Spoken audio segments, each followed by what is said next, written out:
wanted to ask, let's move to financing. The one of the biggest, another, aside from the departure on the definition of infrastructure, the Biden infrastructure plan also departs in significant ways in terms of pay-fors. In the past, we've always used things like the gas tax to fund major infrastructure bills. This bill obviously departs significantly and foists a lot of the revenue burden onto high net worth individuals and corporations. What do we think about these financing mechanisms? Brian, I'll start with you. I have strongly long supported the user pays principle for infrastructure, and there's many ways to do user pays. There's traditional gas taxes. There's, from the federal level, there's state gas taxes. There's ideas, I know Ben has talked about, vehicle mile taxes.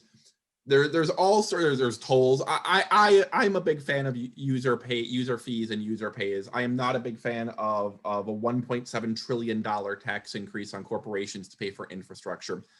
Couple reasons on that. First off, just the size, the enormity of these taxes. I think you can't help but not have a significant economic impact.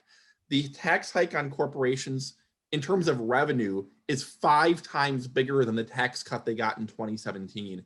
You're going to restore our corporate tax to the highest statutory rate in the world. And probably the effective tax will be among the top 3 highest as well, even if the statutory rate is the highest. I think you're going to have some drawbacks there competing internationally. Another point that I want to make on the taxes is, even if you love these taxes, even if you think these are going to have no negative effect on the economy, we're going to hit businesses with this 1.8 trillion. I'm not sure that this is what you want to use the taxes for. I mean, we have so many things we need to finance. We have a huge Social Security and Medicare shortfall. We have big deficits. I know Biden wants to do a lot more with things like healthcare. The universe of tax increases is not unlimited. And if you're going to use up almost all of our corporate tax hikes that are out there on infrastructure, you don't have much left to raise taxes to fix Social Security, to fix Medicare, to do healthcare or Green New Deal or free college or much else. You're kind of left now raising taxes on individuals earning over 400,000. The revenue you're going to raise there is pretty limited as well, which means now you're going to the middle class.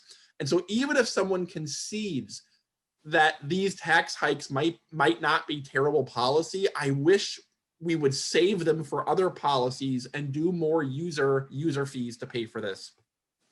Well, Ben, you and Will Marshall at the Progressive Policy Institute sent a letter to the Biden administration with some suggestions about taxes as well, really making a similar suggestion to broaden the, not that Brian was calling for more taxes, but it does strike me that the bill is very narrowly dependent on a particular type of revenue, and that the administration may have left some things off the table as potential payoffs, simply because of, well, maybe some of the promises that President Biden has made about nobody, making less than $400,000 would see a tax increase. Seems to take a lot of potential pay-fors off the table. But you sent a letter up there, so why don't you describe what your recommendations were?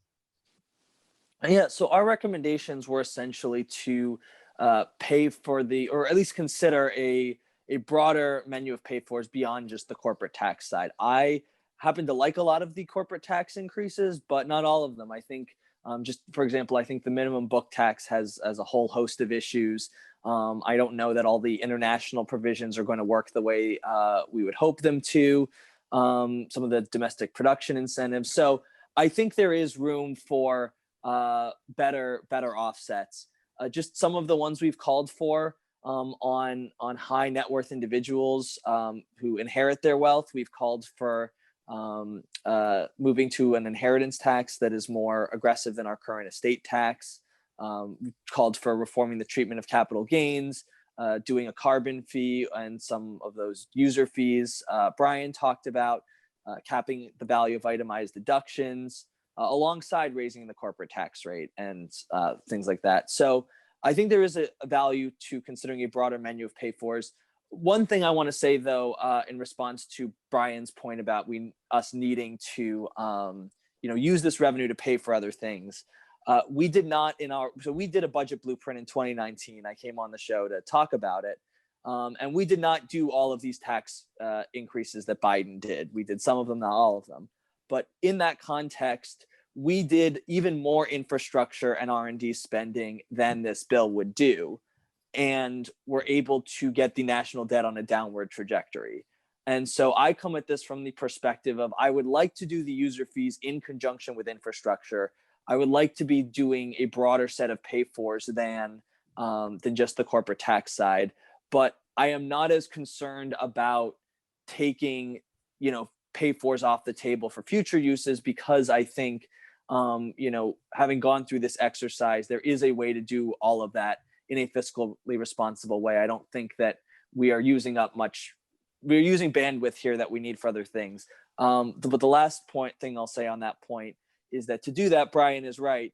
That is going to require raising taxes on people making less than $400,000. I mean, that there are many high income, might be the top 1%, but we're gonna have to start looking at least at the top, 5 to 10 to 20% too, for contributions if we want to go this big on the size of government. So I think there's room there, but we also need to be more flexible.